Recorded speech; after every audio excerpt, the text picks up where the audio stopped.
Welcome to the Sam the Answer Man podcast. For 30 years, Sam Ventola has been an attorney, hearing officer, professor, and mediator. Now he's here to answer your legal questions. Sam the Answer Man, law made simple. Here's your hosts, Sam and Gina Ventola.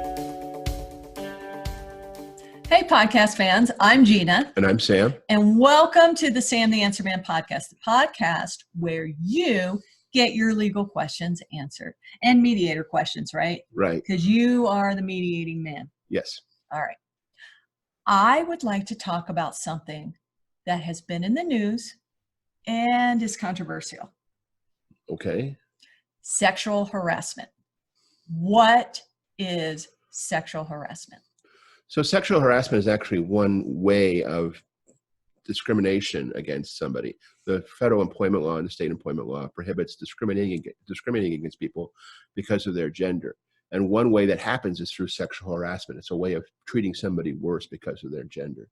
The sexual harassment is, what people mostly think of as sexual harassment is like propositioning and grabbing and groping and things like that.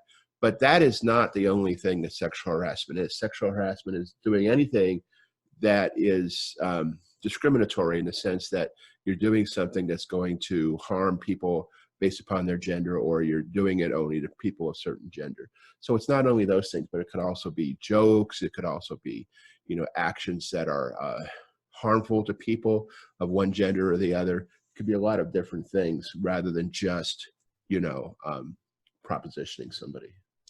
And it's the victim doesn't necessarily have to be the one harassed. Is that correct? That's right. If somebody sees sexual harassment going on or sees that kind of behavior in the office is inappropriate and is exposed to it, they may be able to make a sexual harassment claim, even though it wasn't directed specifically at them. And sexual harassment, the victim could be either a woman or a man.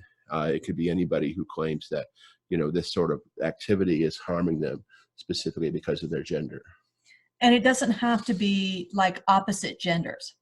Right. Yeah. So that's true. Like if somebody is telling a lot of jokes that are demeaning to women, even if that person telling those jokes is a woman could have a sexual harassment claim based upon that.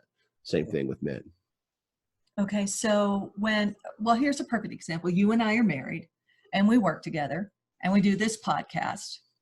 And you sometimes, or I sometimes refer to each other as honey or baby or whatever. How is that not sexual harassment? So one thing about sexual harassment is that it's supposed to be unwelcome.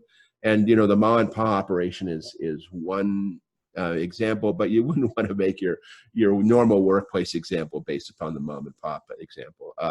Most places, even if somebody has a consensual relationship, you probably want to leave that outside of the office and not have that kind of language.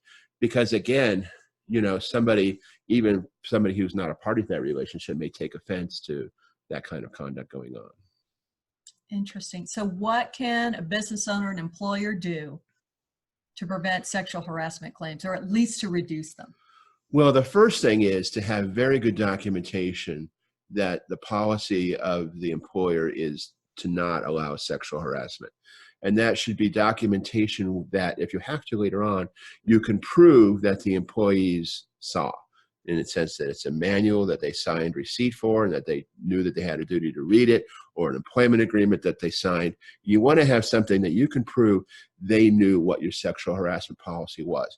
And that policy should provide that all issues of sexual harassment will not be tolerated, all issues of sexual harassment will be investigated, and that people can report sexual harassment, and not just to one person. You want to make sure they have multiple options for reporting in case their supervisor is a person harassing. You don't want to force them to say, report any issues to your supervisor, because they could say, I obviously couldn't do that because that was the perpetrator.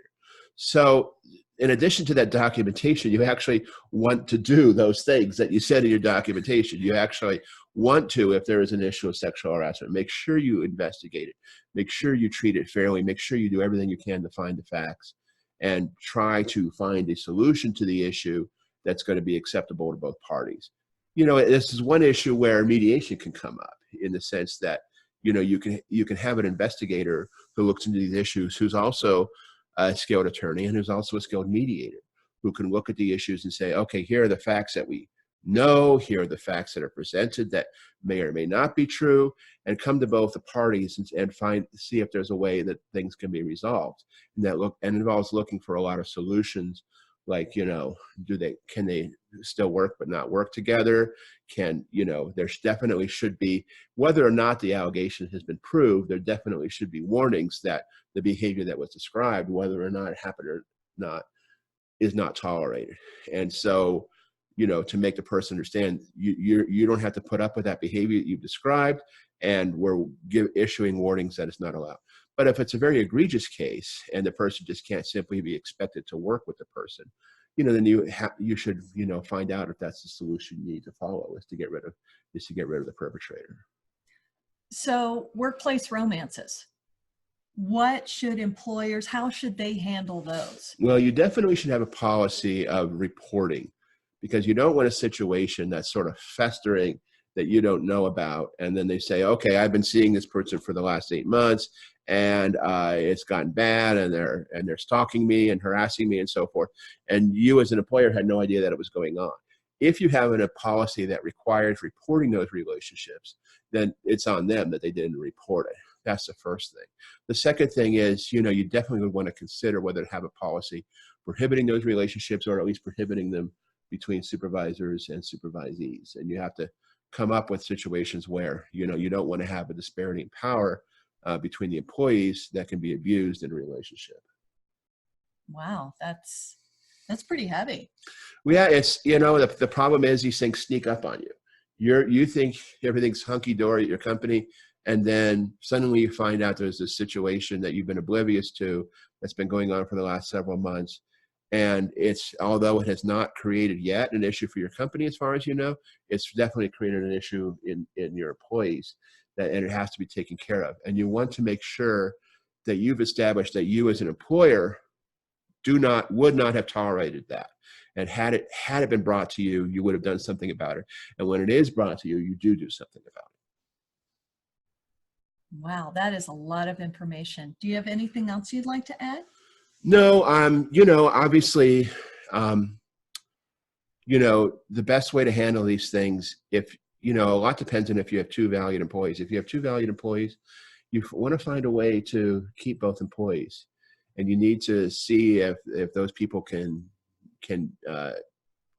agree to a resolution of the issue. And that's why I do think it's a good idea to have a workplace mediator who's also an experienced attorney in these fields, who could try to help you come to a resolution.